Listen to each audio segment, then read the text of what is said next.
Hello and welcome back to another episode of the Dutch Housewife. Wife? Wait, hold on. I'm here. There you are. Oh, there we are, my little Dutch housewife. Have a slice of this lasagna. Valt hier nog iets te naaien? How are you? I'm good. I'm so happy to be here. Who are you? And that you did a little upgrade of your wife, huh? Oh, look at her. Look at her. I mean, you're more Dutch than her. I most definitely am, huh? We are Frisian sisters. We can do this entire episode in Frisian. We have very close contact with all other Frisians in the province, and I got a little call from Miss Fair over here that his wife, his Dutch housewife, was gone, even though she's got duties to perform. That's the worst part. It's our anniversary today. It is your anniversary! 5-year anniversary, and she's not here. I cannot believe it. It's rude. Well, here I am. Thank God. Worry no longer. I am here to not replace just for this 1 week. I mean, the wine is already almost finished. Like, I don't know how you can keep me here any longer. Yeah. So let's do this! Let's do this! Yes. Should I introduce myself? Yeah. Yes. To that camera. Hello. Okay. Yeah, don't look at yourself. I know that you're beautiful, but don't look at yourself I the whole look so time. good from this corner. She's like, oh my God. Yes, I just keep... Oh. But our viewers are there. Right. Hello, viewers. Yes. My name is Lola Lasagna. How would you like a taste of this lasagna? Especially the white sauce is quite nice. I am a local drag queen, entrepreneur, artist, and lovely, so entertained to be here today with you. Thank you. Thank you. That was our episode. See you next week. See ya! All right. Well, this has been lovely, girl.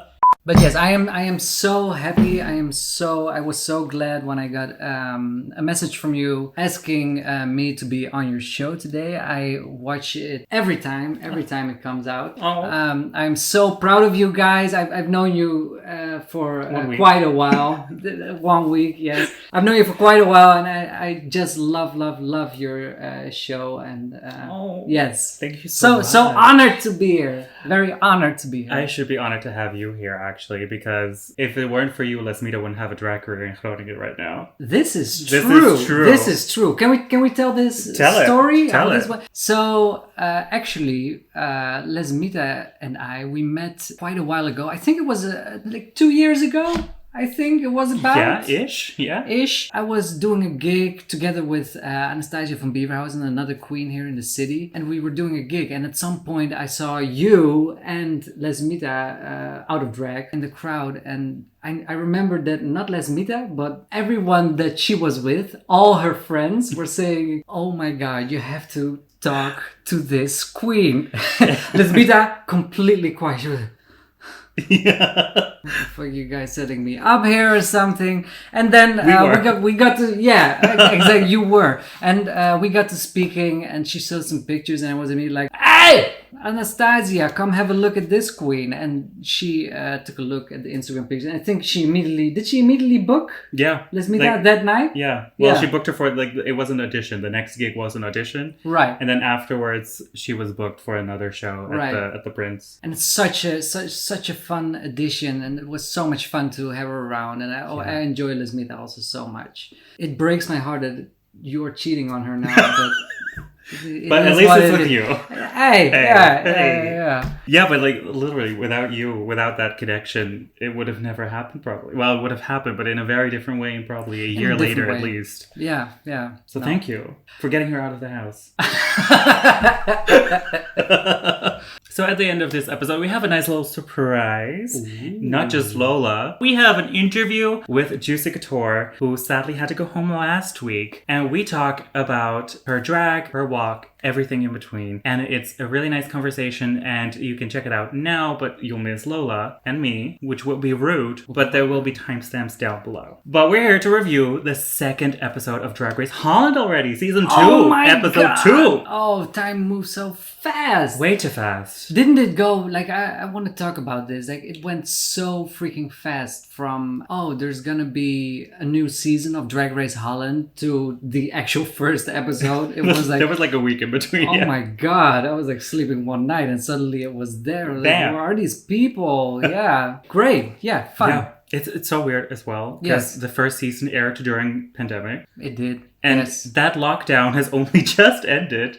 Yes. And now we are already in the second season. It's very much a quarantine cast again, but I love it. Again, yes. Yeah. Yes. Yeah, but because last time I think they weren't like this time they of course planned that it was going to be during quarantine, Yeah. but the last time it was not planned that way. No, it was right before the second lockdown. Or the third lockdown already. I don't know. Yeah. It was a bit of a rush to get it all done beforehand, so that was scary for them. Yes. But this time they could actually anticipate what the government was doing, luckily. Yes. Let's dig in! Let's dig in! Yeah! Let's dig in! Let's grab that shovel, people! Let's dig into this episode. So we get back into the workroom. It's a new day. Juicy has left to release her new single. Which is... no cursing. We'll have a sound amazing. For that. Yes. And it's out now. You can actually listen to it on Spotify if you want to. Yeah, you can stream it. Let's go. Poseren, Dave. I think it's going to be a new workout song, you know? Oh, yeah. Way too sweaty and way too full basic fit when you're working that treadmill. Or you know that one machine where you have to like walk up the stairs Stairmaster. and just do a pose every step of the way. I mean, that's how you should do it. But we get back into the workroom and we finally get our first photo shoot challenge. Oh. First photo shoot. And of course, it's the Dutchest photo shoot we could ever have. They're on a bike, in drag, quick drag even. And there's a storm coming. Let's ride. Let's ride. If there's anything more Dutch, it's that. Have you ever had to prepare in 30 minutes for a gig? Besides today. I've had some gigs where I had to prepare quicker. Or also gigs that you came to a backstage and it was so disgusting and dirty that you wanted to prepare in 30 minutes even though you didn't have to. So yes, I have done it. Yes. Okay. Yeah. What about you? All my looks are within 30 minutes. Oh, well, there we go. Have you ever cycled in drag to a gig? I think I had. Yeah, I've cycled to gigs. Makeup, of course. Like makeup, I've done many times. Like just the makeup, and then you put on the whole guiche at the gig itself. Yeah. Which is already quite uncomfortable when you have to deal with rain and wind and everything like that. Especially lashes you could put on and the thing, of course. It's a very Dutch way of traveling around, of course. Yes. I mean, we've all been in that storm. And luckily, like also all Dutch people, they put a lot of product in their hair already. So usually we are quite resistant to all elements of nature. Yes. Almost all. Almost all of them, yeah. Which one was your favorite? In this challenge, I have to say, like already throughout the entire season, I have big love for Miss Tabitha. Oh, yeah. And when she came out with that kind of net... Like fishnet? Like a fishnet thing with... It was literally just boobs and a fishnet t-shirt. You are my winner, baby. It doesn't matter what else happens. It doesn't matter what the picture looks like. You are my winner. Right. But I think I agree with the judge, photographer. Yeah. The judging, the photographer made a good call. Yeah. What about you? I agree that the Countess won. I disagree a bit with the criteria because they were looking for a model shot, whereas a lot of queens like Tabitha were very funny in their expressions, and I thought that should be taken into account, but they were like looking for a picture-perfect picture. And I thought it was sad because I agree that the Countess had the most fabulous pose. Yes. But this challenge was just so hilarious that I'm sad that they didn't also look at funniness. I think so too. Yes. Right? Yes. It's okay also to have like a funny shot and to be like to make it less serious, less fashion, less. Yeah. Yes, I completely agree with you. Yeah. Well, thank you. Yes. Another thing about this challenge, I thought it's 30 minutes, right? So you have to go quite quick. Also, especially because it's not just 30 minutes for your makeup. It's also your hair. It's your costuming. It's everything. Padding and everything. Padding. That can be a stress. Yeah. And I have to say, I was furious when I saw how good Vivaldi looked during this challenge. 30 minutes? Really, bitch. I gotta say though, like everyone pulled it off. Everybody pulled it off. But indeed, Vivaldi was like... No way in checking though if it really was 30 minutes, of course. Like, Who knows? We don't know about this stuff, huh? Who knows? But I like this kind of challenge. The mini challenge where you get to make fun of it, but also Yes. in a fun way, like enjoyable way. Yes. For the queens themselves. Yes. Right? Like, would you enjoy this challenge? I would adore this challenge. Are you kidding me? I can already see it. Like, Yes. on your way home, you're going to just practice. And like, Yes. Literally my life already. I'm always posing on my bicycle when it's raining. Yes. But this is the kind of stuff that you need to have also, because it is, you often get challenges that are quite serious, right? That are quite, be fashion, be this, be that, do really good job acting, do serious this, serious that. So it's good to have this kind of stuff to kind of like break through that chain of seriousness. Yeah. And also their character really comes forward in these kinds of challenges. Exactly. Like, we love to see the personality. We want to get to know these queens, and why not put them on a bike, storm? I love Whoever it. thought of that, thank you. Yes.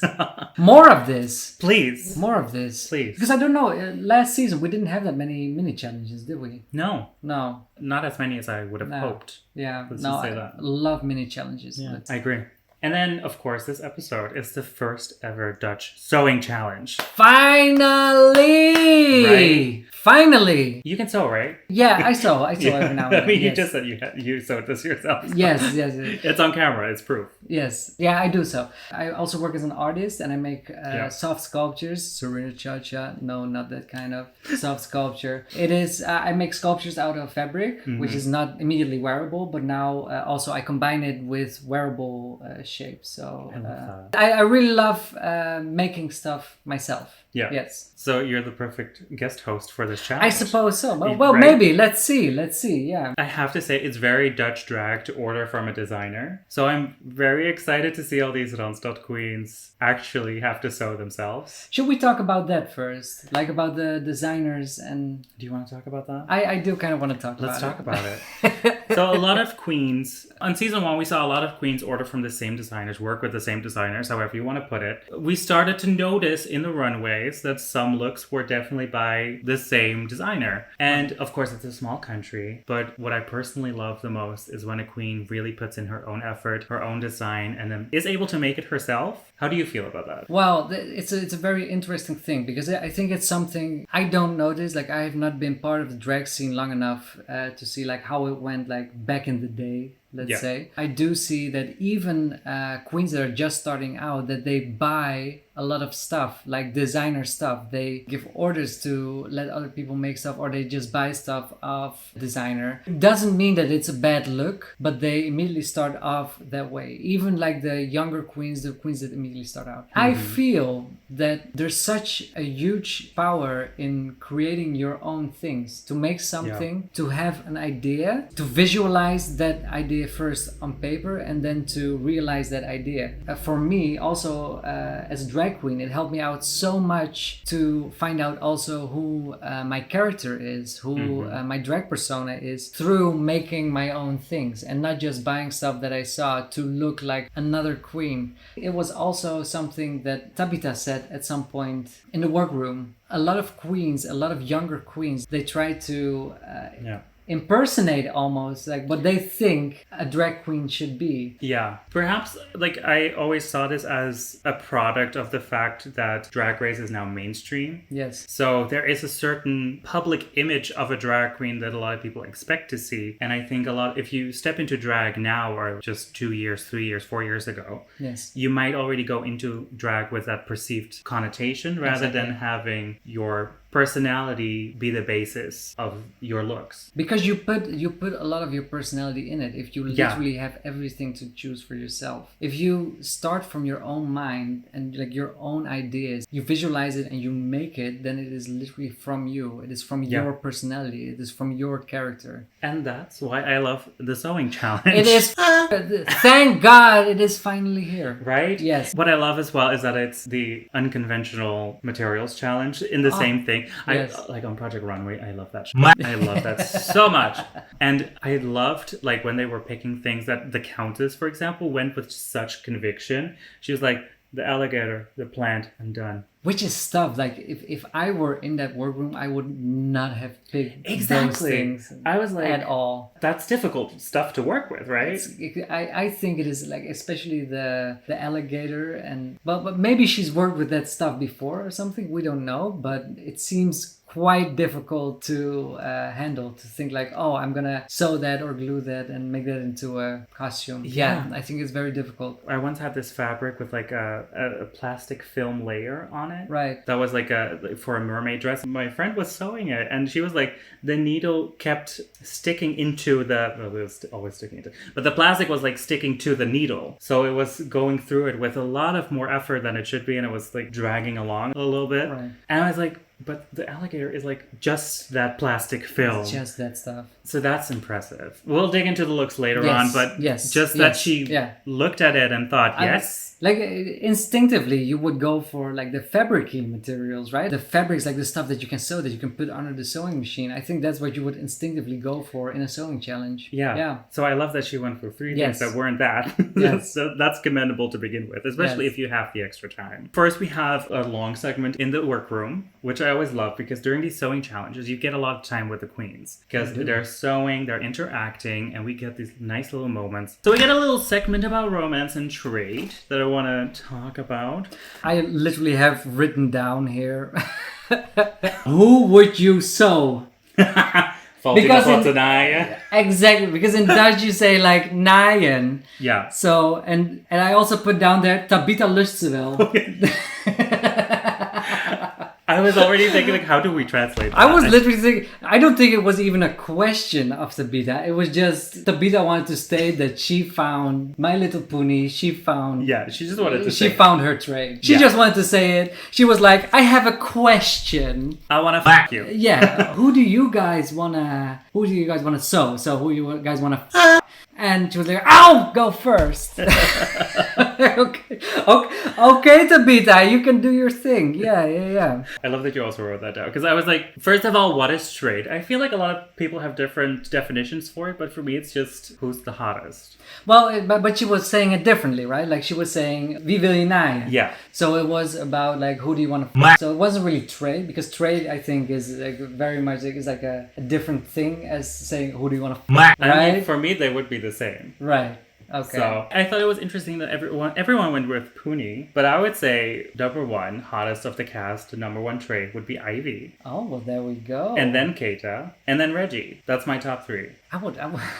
What's your top three? I would also say Ivy first. I do have to say yes. There's no top three. I think Ivy is the top three. You're all three, baby. You're all three. Yeah, she's gorgeous. Beautiful. Yes. Yeah, there you have it. That's the trade of the season, in our opinion. Tabitha. No, I still support Tabitha going like, what is your trade of the season? This is my trade of the... Oh, God. You scared the cat. And then, of course, Ivy shared the origin of her drag name, which was a tragic story, but also in itself very beautiful that she decided to honor her sister and her mom in that way. Yes. That really resonated with, well, not me specifically, but Lesmita also. That Lesmita's name is her mom's middle name. I love those kind of backstories for drag names. So I was wondering, what's your tragic backstory? They ask you how you are, you just have to say that you're fine when you're not really fine. You just... No, actually, there's a little bit of a story. Okay, it's not tragic or anything. I was actually called Lola by my drag mother, Testosterone, a great queen here in the city, great lip syncer. She's amazing. I didn't have a name yet, and I already we had like an exhibition of mine, and they all came in drag. That day, Testosterone said to me, you seem like a Lola to me. Like, okay, fine. That's my name now, Lola. And then I didn't have the lasagna yet, but then I was eating literally microwave lasagna one day. I was like, oh, that fits. Lola Lasagna. Yeah, that's Is how microwave your middle name? Sorry? Is your middle name Microwave? No, leftover is mine. middle name. Oh, I love the alliteration. Thanks for bringing that up. Lola L. Leftover. I just love finding out what people's backstory is with their name. Because it's such a process to choose a name. Like, it's such a It is. liberty to actually choose a new name for yourself. Yes. That you can brand yourself with. I love that. But you can always change it also, of course, you know? Like, who knows? Like, True. maybe we can change it around again sometime when you get tired of it. This is also a possibility. I mean, we renamed the channel, so... Yeah. Let's not talk about the old You name. did? What was your old name? We're not going to talk about it. So we get to the main stage, and the runway theme is, of course... What the fuck was the outfit? Glamping Couture. I'm joking. It was Glamping Couture. Shall I just take over? It was Glamping Couture. That's why we had the golden toilet that was seen for one shot. Yeah, and it was an outfit plus bag, which I didn't realize until I watched it for the third time. Wait, what? They had to make an outfit plus a matching bag. They had to? Yeah, see? I missed that completely. They said that? Yeah. Okay, no, I did not get that at all. Right? But that does explain why they all had a bag. Right. So let's start with positives. Who were your 3 favorite looks? My 3 favorite looks. Yeah. For my top 3 is the Countess, first of all, and then I have Vanessa Van Cartier and my Li'l Puny. Okay. That's my top 3. And why? I think that they really embraced the materials in a way, but also transformed the materials as they were. Because you also want to have some kind of transformation in those materials into a new concept. And I feel like those 3 were most effective. I mostly agree on that. I have one different one, and I think people are going to hate me for this. One person's not, but hey. My top 3 would be the Countess, Puny, and Ivy. Ivy, really? Yeah. Okay. For me, I did love Vanessa's outfit, but it was too monochrome. It was too beige for me. But because it's quite a challenge actually to be that monochrome during that. True. Because it's such ridiculous fabrics and materials that you have to work with. I was also wondering she got a tent or something. I think she got like a big tent and she just worked with that. That could be it, but she's my 4th favorite, Yes, yeah. definitely. Right. Because she was very transformative, Right. like you said. We can't tell what it was made of. Right. And I love that. Right. But for me, it was just too monochrome. I would have liked something spicy in there. But of course, you grab what you grab and that's it. Right. Countess, it was well fitted. I have no idea how she did it. She could have just bought that for a runway and it was amazing. From one of those expensive designers. Yeah. That everybody's paying for. BC Hofstraat. Yeah. That's like she made that very clear. That's just about me. Yeah. That's about me, not about everyone else. Yeah. That's like the most expensive shopping street in Amsterdam that there is in the Netherlands. Also, Puny, great outfit, great transformation. It's Puny. I said Puny. You said Puny. No, that's Lesmita. She always does that. Shout. You said I a little said bit. puny. You said a little bit of puny. No, you said I have to say you said a little bit Puny. Let the record show that she said. There's gonna be a Puny. slow-mo now of me saying Puny. Puny. There is because you said it. Punani. I also always said puny, but I was corrected immediately after I said it the first time. I've been correcting Lesmita, so this is awkward. I'll just blame her. Let's just say that. But I love Puny's look because it's very transformative. It was not also a color scheme I expected with the things they were given. And it was a very cohesive look and I loved it. Yeah, it was good. I still, I wasn't too great, but it's also the materials. I wouldn't know how I would do with these materials either. But I did think, it wasn't the greatest fit that Puny had. Yeah, that's why so it was would be my third. third. Yeah, third. Because it needs to fit, but then I don't know what the material is. But how are you going to make that fit? Because I think it's literally non-stretch, to the max. There's nothing you can do with this stuff. Unless you have a lot of time, you can perhaps do it. But, yeah. But then again, the Countess made it work with her crocodile. She did. And I think she incorporated some smart tricks also with the way that we she can't did see. it. Yeah. I remember a bunch of judges talking about her performance during the walkthrough. And I was like, this is high fashion, baby. This is high fashion. This is how we walk the fashion shows, Literally. Carlo. I had Ivy in my top as well, and there is a mismatch in my judging and the judges' judging in that. I get where they're coming from, but I actually loved the puffiness of the sleeping bags. Right. I love that they had mismatched patterns that quite worked together. It reminded me a little bit of last week's challenge with Puny's outfit. for example. Right. Like mismatched patterns that work together regardless. And maybe it's because I've gone camping so much that I was like, yeah, I've walked to the toilet building in a sleeping bag like that. I kind of loved it. I think the way that it was constructed, and she had a very clear idea before there was even a sewing challenge, what she was going to sew in a sewing challenge if it was going to be there.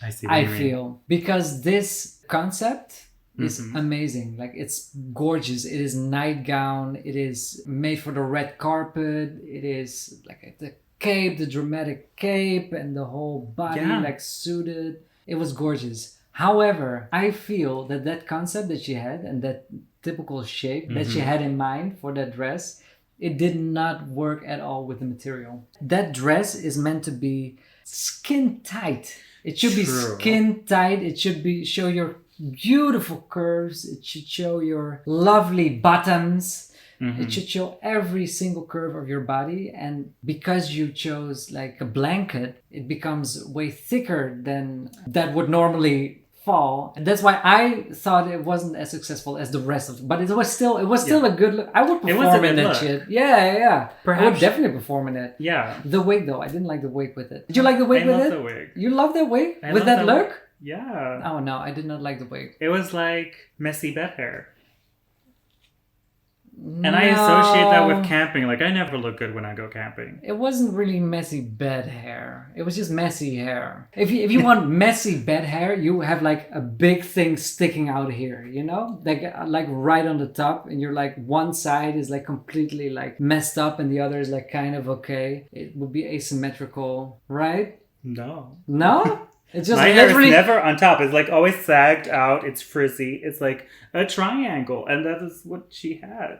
But finally, we have disagreement. I guess. We have disagreement on the Dutch Housewives. How is it? How is it for you? Are you enjoying it? There's a lot of disagreements that have been cut out. Like, let's say that. So let's talk about the outfits that you didn't like. Yeah, I didn't like Ivy's. It's not a bad look, but it just... I didn't like Reggie's. Reggie's wasn't good. She had too many concepts. And also, the materials that she picked were already the concept, kind of. Like, she was, this is a blanket, so it's going to be an out-of-bed look. And I feel like that was too easy. Ivy, she made it like she wanted to make it look like an evening gown, at least. And I think Reggie missed it a little bit. She did do some good stuff, I think, up here. Yeah. For example, the bodice was fine. I think the bodice was fine. The concept is also fine, but it just... If you want to do like an out of bed... Like, think of Courtney Egg that did the whole mattress behind her. Remember that look? Yeah. Like, that would be more out of bed for me. Yeah. And that also had the out of bed hair, I feel more. Okay. But for me also, Love Masisi wasn't... Yeah. I felt like Love Masisi's dress, it just didn't fall right. It was either too long or too short. I feel the dress. It should have either been a little bit longer or a little bit shorter. I think that would have helped a lot. And I think the material just was working against her. It was working against the whole concept. It looked very crunched up. Yeah. And therefore very chaotic. It was my least favorite, actually. Yeah. And also the fit wasn't there. Wasn't a big fan of the car concept. So it was a big miss for me, personally. Car concept? Yeah, it was a car. It was a Volkswagen. It was a Volkswagen? Yeah. And that's why Monica Samala said, like, the Uber's here, guys. I think I'm not getting half of this stuff now. Like... You speak Dutch, right? You just speak Frisian? Translate this for me. So what was your bottom three? I'm gonna get hate for this. You are already. Because it was Masisi. Yeah. We already discussed that. Right. Tabitha and Vivaldi. Right. And why Vivaldi? Not even Tabitha. Well, I gotta preface it with that I had low expectations going into this challenge. Right. And I've been surprised by everyone. Vivaldi, for me, didn't hit the mark because I felt like it was just a bathrobe sewn together and an ill-fitting panty with a big bulge. And of course, you don't have to tuck. I don't care about that, but it wasn't fitting correctly in my experience, at least. And then I was like, then it's easy to have something big and flowy that's not fitted. It's just a bathrobe. I would like to see more that's on the body. I mean, Reggy B also kind of did that. Right. But I felt like there was more going on with the bodice I think that Vivaldi was very smart in picking this material for the design that she did with the long flowy cape and the coat. It does give this big dramatic effect. But the thing that she did not take into account is that if you put that fabric on your punani, that it's gonna look thick, girl. Exactly. That weighs more for me for this specific challenge. It wasn't one of my favorites. Right. I'm not saying it's a bad look. On my first notes, when I reviewed everyone, I wrote down that this was a very successful look. But instead of that, you decided to be shady. Yeah. Yeah. What is my authority? Authority! I have no authority. Like, take my opinion with a grain of salt. You're right. You don't have to explain yourself. Let's talk about Tabitha. Yes. I also have to say with this one, I didn't hate it. I think it was a nice choice of colors. I like the addition of the buttons. Right. But I agree with Fred, proportions. Right. I was missing something. Like, it literally reminded me of when it's dark outside and I can't find my pants, so I just wear a long shirt to hide everything from the neighbors while I go looking for a pants in the other room. Right. But I have to pass the window. I'm not surprised that Tabitha was chosen to be in the bottom three, but I think that is also a thing that happens a lot with sewing challenges in particular, is that a lot of queens tend to get caught up in the details of the dress before they even have an idea for the big picture. Yeah. And I think that is something that happened also with Tabitha, because she immediately was grabbing to those buttons. But I'm thinking, why put those buttons on? It really wouldn't have made that much of a difference if you would not have had the buttons on. And you would have done something else also, like another transformative thing. You could have fixed the length first and then think about buttons. Because if the length is all right, it's a good concept to begin with. This length makes me think about another drag queen that was also on Drag Race, Diva Mayday. Oh. She was a Last guest. Season, yeah. Yes, she was a guest. She was doing the reading challenge, I believe. And correct. she has a lot of these kind of kaftan, really short kaftans that show a lot of legs. Yeah. And I personally love it. It's such a cute little thing to throw. And it's typical Mayday. But I quite liked it. But I quite like Tabitha also. Yeah, that helped. She's cool. I really like Tabitha. She's funny. She's been around also. She's calling herself a dinosaur, but yeah, I think she's still also very relevant. It's not a bad thing if you're no longer in your 20s. Right. Okay, guys? Right. Then we, of course, have some Dutch-isms that we need to explain. At one point during the main stage, they're talking about the length of Tabitha's dress. Right. And she says it's a Russian model. Ik zie je poes net niet. And that's a pun on words. I didn't get that one. Ik zie je poes net niet. Oh, now I get it. Yeah, and then net means just or just about. She replaced it with niet, which is a Russian word for no. It was a pun on the just about can't see your punani. Oh, that's funny. Yeah. And just on a whim like that, I was like, that's good. That's good. I love that. And then, of course, they don't get money. Geen geld, maar een speld. I wanted to explain that name. We didn't do it last week, but I quite like it. So it's called the Drag Race Veer in je reet, zodat de concurrentie niet vergeet. Veer in je reet literally means a feather up your butt. And that's a proverb in Dutch. If you like that, go learn Dutch. Well, that's an easy thing to say on this channel. Just go learn Dutch. Just do it. What are you watching us for? Just go learn Dutch. I mean, we learn Dutch. Just learn Dutch. Just learn it. It's really not that difficult. As long as you can say ugh, you've got the sounds right. Basically, veer in je reet means thumbs up. Basically, it means that you're doing well and someone's giving you a compliment about it. Like, Good job, man. Yay! And then, zodat de concurrentie niet vergeet means so that the competition doesn't forget that you're a winner, baby. That's just it. So the Countess is the winner of the week. Deserved. Congratulations. It was the clear standout of the week. I so agree. Yeah. I so agree. Congratulations. I have nothing else to say about it. Big feather up your butt. And then, of course, we have the lip sync between Ivy and Reggy B. Yes. From my critiques, I honestly didn't expect both of them to be in the lip sync. Right.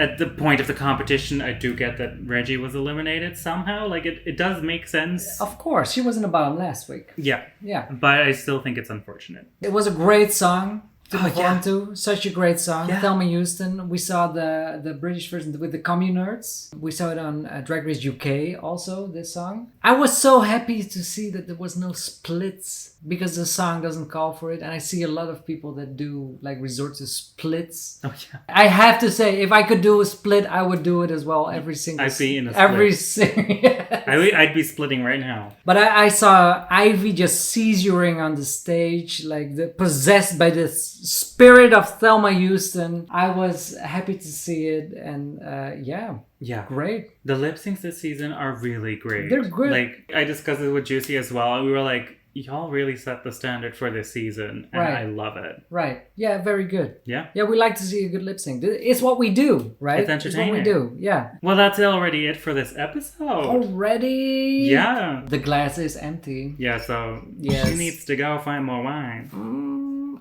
But I'll, of course, be back next week, and then Lesmita will be back as well. And I'll be gone! Thank you so much for having me, Fed. I have had such a good time. It was so lovely. It was so lovely, like the whole circumstances. The cats, I do like the cats, even though I did not show that love to them personally. You scared Quay. Don't forget to drink loads of water. We'll see you next week, and then it's Snatch Game. If you want to see Lola, where can they find you? They can find me on Instagram, lola.lasagna. Other socials, I think also just Lola Lasagna. I don't even know for sure. But Instagram, lola.lasagna is where I'm the most active. Yes. Go follow her. Lola.lasagna. Yeah. Bye. Bye. Bonjour, bonjour. Juicy Kutoure.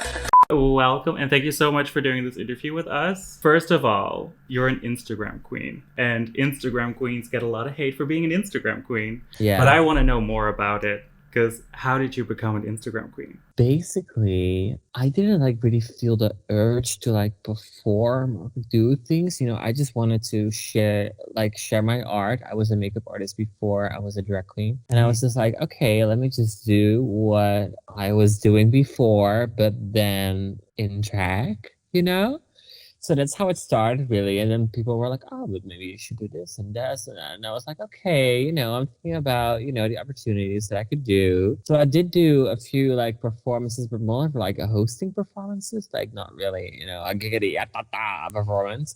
So, yeah. So you were very looks driven in the beginning. Yeah, and I still am, and I still aspire to be.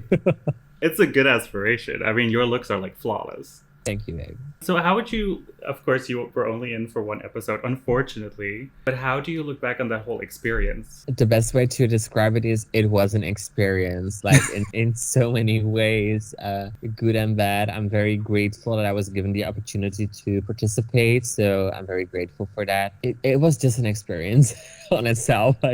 I'm not gonna say it was the most amazing. It's it was the most amazing experience ever, but it was also the most dramatic and traumatic experience ever. It was everything at the same time, even though you guys only see one episode, but I was there for a couple of days without my phone, dropped in the hotel. Yeah, it was everything. And most importantly, how's your knee?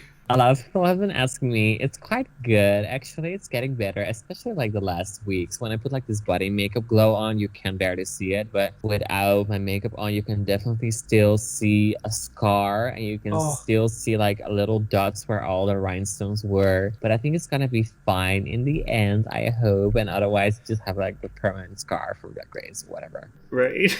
Right. I mean, you gave it your all during that lip sync. That was right. I was I can do two things. I already felt I was out. They put me against Reggie. There's this one thing about not giving up. But there's this other thing about be realistic. Of course, I'm not gonna win a lip sync against Reggie unless she breaks her neck. So I was I can do two things. I can just be oh, I've lost already. Let me just do nothing. And I was I've lost already.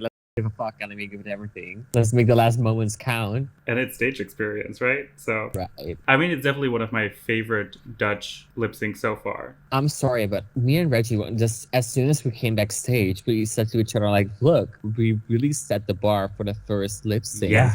Even for me, as a social media queen that doesn't have any performance ability.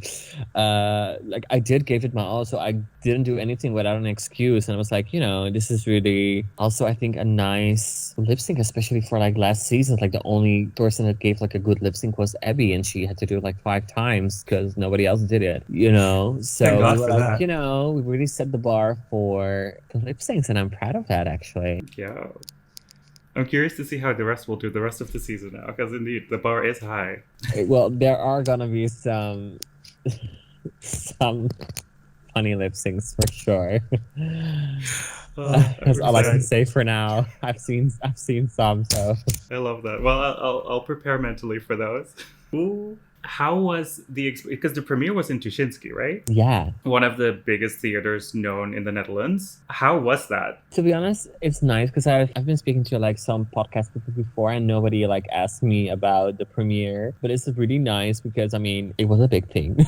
Yeah, pretty big. A big thing, but I mean like I think only Dutchies like knew about it. It was such a nice experience for me. Of course, I knew that I was out and everybody was gonna see it, but I didn't feel nervous that day at all. I was like, the word is already out. Probably people have already heard or seen it. I felt like it really was like my premiere, like the most out of every girl out there. I looked and felt gorgeous, and it was a really nice experience. Like walking into the theater, and it was like pretty full of people. They all announced us, and I got a really nice applause from everybody. Like a lot of people were even standing up for me. Yeah, it was a really nice experience to be able to receive all that love. And we watched the episode, the whole building watched the episode all together, and people were like clapping so hard, like they were making me stand up and like do a little round around the venue, and they're all like. So it was a nice experience. And after that, we did a quick Q&A on stage with Cedergine. And I just had a really relaxed, nice day. After that, we did some drinks in a bar. I took my heels off and I just danced in a club. Yeah, it was nice. That sounds great. Yeah, and I live nearby Dem Square, so it was really easy for me to like walk home from the bar. So that was nice. Then, of course, you received a lot of comments on your walk. We also discussed it in our review, not knowing, of course, what you later revealed on Instagram. But that's how we got in touch on this subject. And would you like to tell more about it? Yes, definitely. I'm like a very open book about it. I didn't want to necessarily like say it on the show because I felt like I was only there for one episode. I didn't want to make any excuses. I thought I could like let it go, but I was like receiving like so many weird comments and just wanted to open up about the situation. Not that I felt like pressure to, because I don't ever feel pressure to do anything, but I was just like, it wasn't necessarily about me. It was more like a reminder of you really don't know like what somebody might be going through. Like I'm not gonna deny that those comments are untrue because they definitely are true. I'm not gonna deny that ever. But I was like, if people only knew what I felt during the show, it was insane. Like before I had to perform, I was so nervous. Like I couldn't even feel my body. Like I did not feel my body. Like of course I know how to pose, snap, and do anything. Like the comments were like really rightful about that, but at that moment I really was happy that I was like able to move my body. I didn't want to like cause a scene, but I was so nervous. Like I got a headache. My body was like tingling so bad. Like it was hard for me to like take a step even. So I really had to give it my 110%, even though like on the show it looked like I was like giving 60%. Like I wasn't doing enough, but I couldn't really move my body because I was so nervous and I got so many anxiety at that point. So I'm not mad about people commenting at all, but it's just like, just letting you know, I was trying my best, but I was really nervous and I got really anxious at the time. So just a realization moment for people that drag queens are just regular people and we have our momentums too. I think that everyone that has ever been on a stage and performed knows that like mortifying moment before you go on that you're like, oh, I can't move anymore. What's happening in my body? All these emotions. And then especially if it's such a big win for you personally, that must have been an extra weight on your shoulder. Yes. It was like literally, mentally, physically, everything. I'm so proud of that I even was able to do it. But yeah. So could you explain to the audience what exactly caused you to be so anxious about it? The backstory behind it. Yeah, we talked about it before. Like ever since I was little, like I was like unable to do things like normal people because something that I was born with. I don't know like the name of it in English. I have no clue, to be fair. But it caused me to like I couldn't even like ride a bike until I was like 14 for example. I had to like swim with people that had literal Down syndrome, which is nothing like wrong about, but you know, I was like a normal kid. I had no Down syndrome, of course. And it was always like, oh, you know, the way he moves is like different, it's weird, it's whatever. And like to have like all your life like have grown-up people discuss about it and have people like judge you on it really always made me very insecure and anxious about, you know, having people watching me like do anything. Like I don't mind them like watching me like do like a drawing or anything, but you know, having people like to see me run, dance, like, you know, just do things like that always made me anxious because I had so many like terrible experience with that. Like even like grown-up people like laughing because I was like unable to move my body like any kid at that time. So there was like, yeah, literally like a traumatic experience. So there was like everything, like imagine going through that in drag with no experience. Like of course I signed myself up for it, so no excuses there. But then to like relive that moment multiple times, because you have to like see the episodes a couple of times, then to relive that moment again and be judged by it by the whole world. It's like, you know, people, enough is enough sometimes, even for me. So from season 1, we have the famous Stinkhoor. Now we have the famous Kutoure. What's next? Posted safe. Are you releasing that? Yes, it's coming. It's coming. Like it. People don't know like how many steps it takes to like take it to a label and get it signed. It's ready. It's just like about to be like uploaded like one of these days. Yes. I already sent it in the different like kinds of like MP3, the single cover. Like I put everything there. Like they're gonna upload it or whatever. So it's gonna come soon. I feel like Gaga saying soon. You know. Soon, and then it's never gonna happen, but no, definitely soon. It's coming. So yeah, I'm very excited. That's exciting. And that's the only thing that matters this season. So I don't think there's gonna be another catchphrase, really. Oh, I don't know. I wasn't there, so how do I know? You were on this big international podium.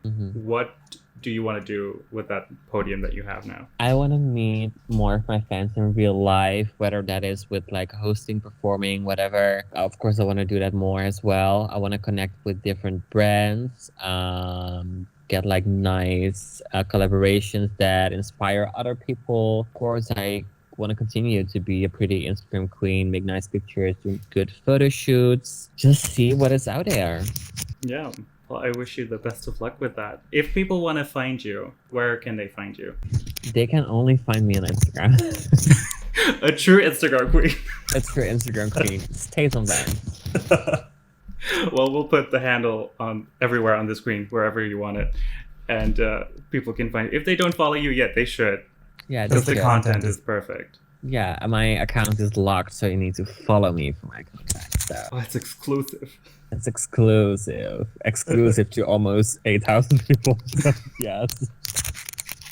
Still a club. Yeah. But thank you so much for sitting down with me to talk about your experience and your plans and your history. I really appreciate it. Are there any parting words you want to bestow on the viewers? Well, actually, not really. Like my pictures, follow me on Instagram, suck a dick, be happy. Life advice. Yeah, life advice, you know, it's the best I could do. Oh, there's another bottle. Well, Yeah. Thank God for that. 2 actually. I'm thirsty. 3 if you're counting. It's one in Frisian we say it's toastig waar. Thirsty weather. It's thirsty weather, guys.